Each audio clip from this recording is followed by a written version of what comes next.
أعوذ بالله من الشيطان الرجيم. بسم الله الرحمن الرحيم. كنا نتكلم عن طرق التي تسبب أن طالب العلم يتفوق في تحصيله، لأن دائما يسأل طالب العلم: كيف أتفوق في تحصيلي لعلوم الدينية؟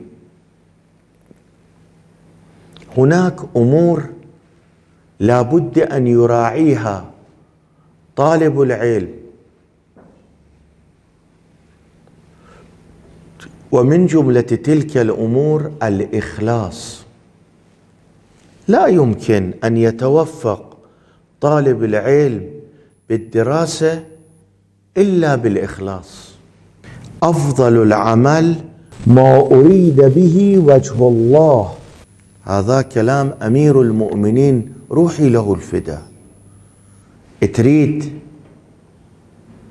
تكون أعمالك أفضل الأعمال، لا بد أن تتحرك وتعمل بإخلاص. أنا أريد أخدم الدين، بالنهاية كل هذه الدروس تنتهي إلى العمل.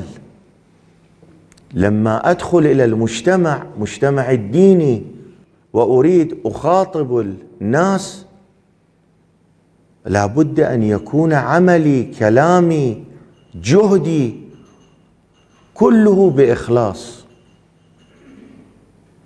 لا أرى كيف ينظرون الناس، ليس لي مهم.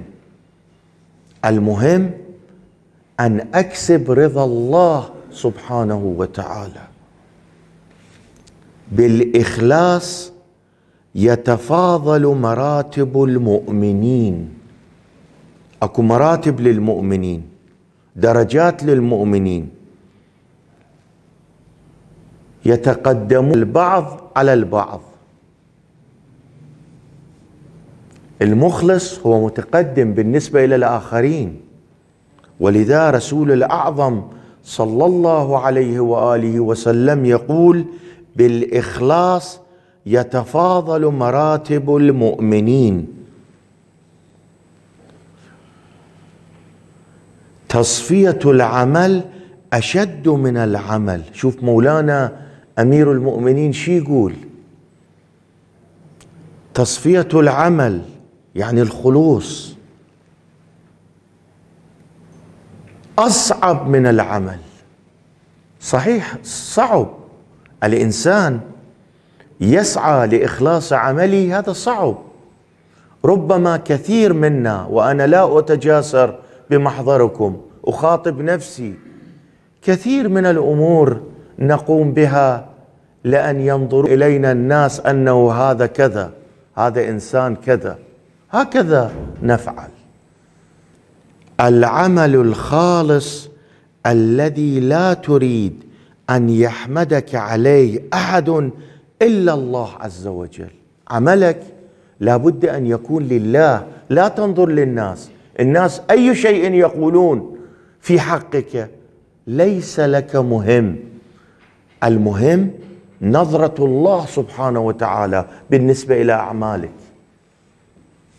يكون العمل خالصا لله. ربما الإنسان يتحمل مشاكل، متاعب، يتعب في الأمر، ولكن الله سبحانه وتعالى ينظر إلى عمله.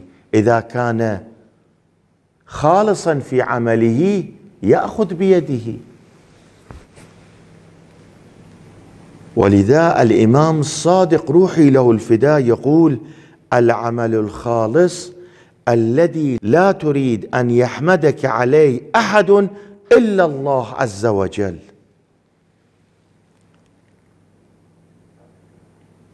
ربما الأمر صعب والإنسان في طريقه مشاكل.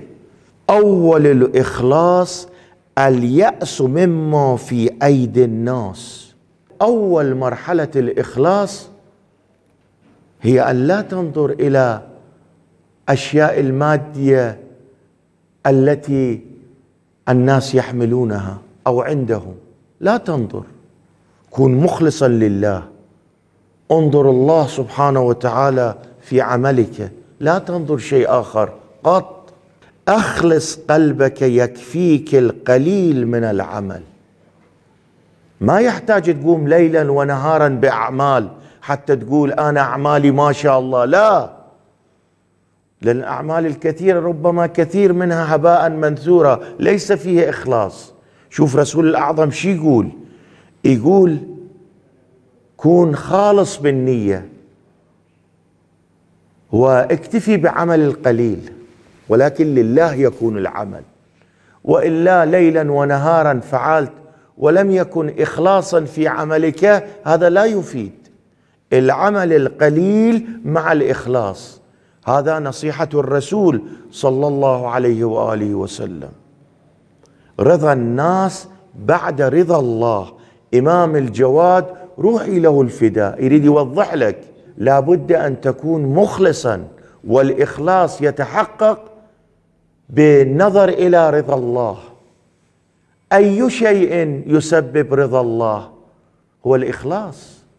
أخلصوا إذا عملتم، إذا علمتم شيء اعملوا به، وإذا عملتم كونوا في عملكم خالصين مخلصين، يعني لله تقدموا لأي شيء. أنت تعرف أن الله سبحانه وتعالى لا يقبل عملا فيه مثقال ذرة من رياء.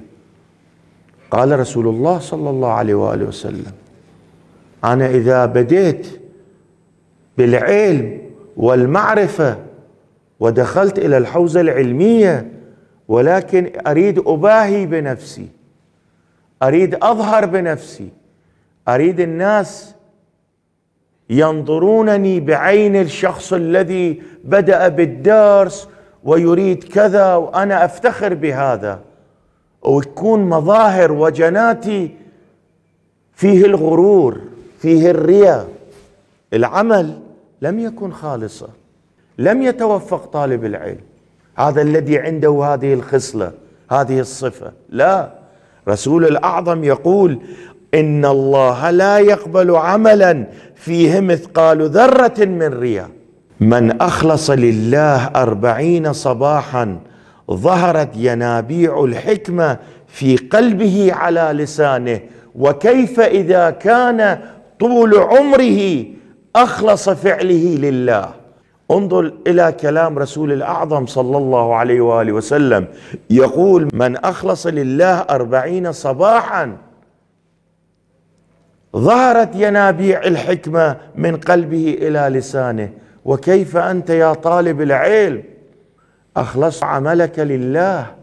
الله سبحانه وتعالى يأخذ بيدك، يعطيك الطريق، يعطيك النورانية. أنت دائما تسعى للإخلاص، وعملك يكون خالصا لله. دائما لما يسألون منك يا طالب العلم لماذا دخلت في هذه الحرفة، تقول: لله، عملي خالص لله، أفوض الأمر إليه، هو الذي يعطيني ما يريد. هذا هو الإخلاص. إن شاء الله نستمر بالنصائح، والحمد لله رب العالمين.